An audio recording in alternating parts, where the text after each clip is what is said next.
Good morning. I'm Ray, and this is Mandy.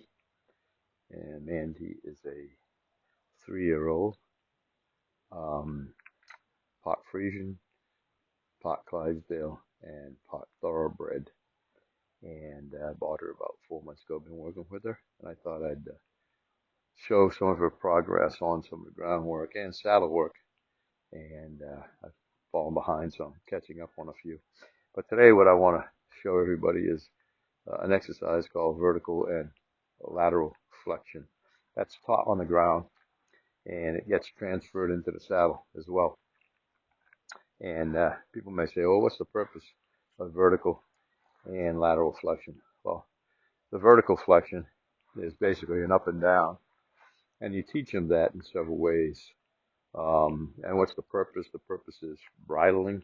You got a big horse, kind of like Mandy here, and she gets her head down. You can bridle her pretty easily. And also softness in the head. When the horse's head is down, their endorphins are being released, which is a relaxant. When the head is up, adrenaline is being released, which is an exciter, which means they're ready to run away. So how do you teach them that on the ground? And like I said, most ground exercises get transferred into the saddle. Lateral flexion is left and right, getting very soft, where they give you the head very softly on the ground with a halter, and then with the bridle transfers into the saddle, and that makes a horse nice and soft in the neck when you ask him to turn. And also, which unfortunately is not taught as much as it should, and that's the beginning of the emergency one rein stop, which is critical because with the emergency one rein stop, you got control of the head, hindquarters as well, which means they cannot bolt, rear, or buck. Um, they can turn, but you can ride a turn all day. Okay, but we're not here to talk about the emergency one rein stop. So, if I want to teach her lateral flexion, vertical flexion, there's an area called a pole between the ears. That's called a pole. And there's a bone in the center, a little soft tissue on each side. When you teach them, you basically put your hands in a pincer fashion like this. And when you're working on a horse's body and you're trying to teach them something, we talked about phases previously, but phases are nothing more than use the lightest pressure necessary, but the hardest pressure as required to get them to do a little bit of what you want them to do. So if I want her head to come down, I'm going to use whatever pressure is required using my phases until I get a little bit of drop. And when I get that little drop, I release it. Because remember, pressure is the motivator. Release of pressure is the teacher, and timing is critical. So when I teach her, I'm going to go here, skin, muscle, bone. When I first teach her, it's probably going to take bone, and it may consistent bone before she lowers her head this much. As soon as she lowers that head, the release of pressure, timing, and the release is the teacher. So I'll put my hands between here and the pole. I'll go here, skin, muscle, bone, bone, and then she drops her head, release it, and love on her. Again, you repeat here, skin, muscle, bone. So I'll show you what she'll do here. Okay, so she's been taught. So, I mean, you can get her all the way down, and she'll stay down. And you can love on her and say, good girl. And keep that head down. Love on her, say, good girl. And then let her bring her head up and repeat. Now, when you're teaching her, of course, she knows it pretty good. So I can just drop that head with very little pressure. And the beauty of this is that when I'm bridling her, I want her a little bit, about 30 degrees towards me, and I'll lower her head. And this is where I'll bridle her. So I'll take the bridle and basically put it on her, let her take the bridle, and hook it up, everything I want, get the chin strap going, and then everything's fine. I'm not up here trying to get a bridle on her. So it's critical, and also she's relaxing when her head's down because those endorphins are being released. Does that make sense? And then this here, about 30 degrees angle, is you want her here because you want to be able to put the bridle on this way. And when you do this, you get your kind of hip in between her head because you don't want that head coming up and smacking you in the face as well.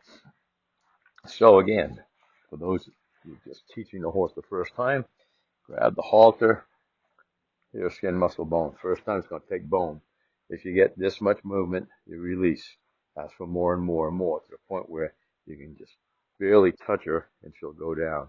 That's lateral, vertical flexion. Lateral flexion, I think, is a more important one.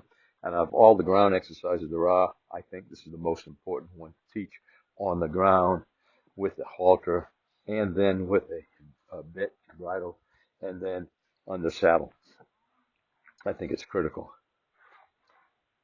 Okay, so for this exercise, you want to stand at the withers about, and you want to bring that head to the left and right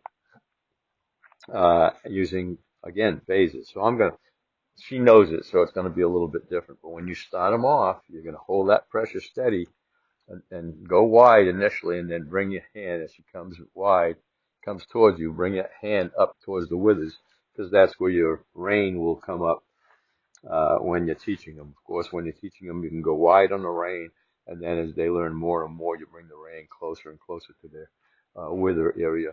And then when they're very good, you're working everything in a small 6-inch box. So I'll show you what she does. So you bring it up and you ask slowly. You stand right here. You ask for a little bit of head, a little bit of head. If she's not giving it to you, a little bit more. When she gives it to you, release it and rub on her and say, good girl.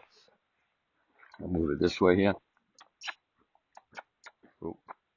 So you can see. So again, she's standing here. I'm going to ask a little bit of head. When she gives me a little bit, I'm going to release it and love on her. And then you're going to ask for more and more and more to the point where you're just going to lift it slightly like this. And she's going to tuck that head right in. Again, I'll ask for the head. She'll tuck it right in. Okay, and you do that to the left and to the right on horses because new side, new horse.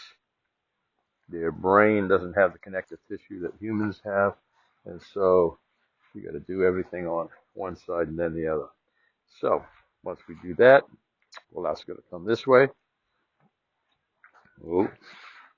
And then I'll do the same thing on this side. Again, I'll repeat. If she's never done it before, then we're going to say, a little bit. And when she gives it to you, release. Now, the other thing is feet. You don't want the feet moving. So if I go to do this to her and she moves her feet, then the pressure will not get released. I will give it to her, and then if she's moving, I'll hold the pressure, hold the pressure. When she stops and gives me her head, I'll release it. So at that point in time, I don't care how much head she's giving me, but she must come to a stop. Stop and head. So once they get better, again, if I just go like this and I ask for it, she's throwing that head right in. And you can see how light that is. She's very, very light. And if they keep it in, that's even better. So you can see how light she is. I'll straighten her head out again. Very light. I'm hardly even pulling. I'm not pulling the rope, really. Look, on a loose line, she's bringing it in. Okay? This is also, like I said, once you get into saddle and you do it with the bridle in the saddle, you're doing left and right, and you're just doing the same thing. You're flexing that head, letting her know that you've got control of her head. And also, it's always good when you're at a block or you're getting on her initially to do that. Do it 4 or 5 times. You can't do enough of this stuff. And it also lets her know that, stand still. I'm going to flex your head, and then we'll move off.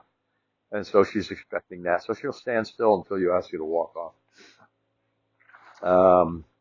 And of course, once you do that in the saddle, now you're starting to talk about emergency one rein stop as well. Suppleness in the head, being nice and soft. And there are suppleness exercises that maybe we'll do in another video. But that's basically the vertical and lateral flexion and the reason why you do it on the ground. Like I said, fundamentals on the ground transfer into the saddle. And lots of times horses that have problems on the saddle is because they had a lousy foundation. You go back to the foundation on the ground, and most of the time, those problems go away. I've seen people talk about a bucking horse, and sometimes the bucking horse, the problem is not necessarily the bucking, it's the foundation. And also I'd say 80% of problems with horses are people problems and not horse problems. Well, I hope that helps.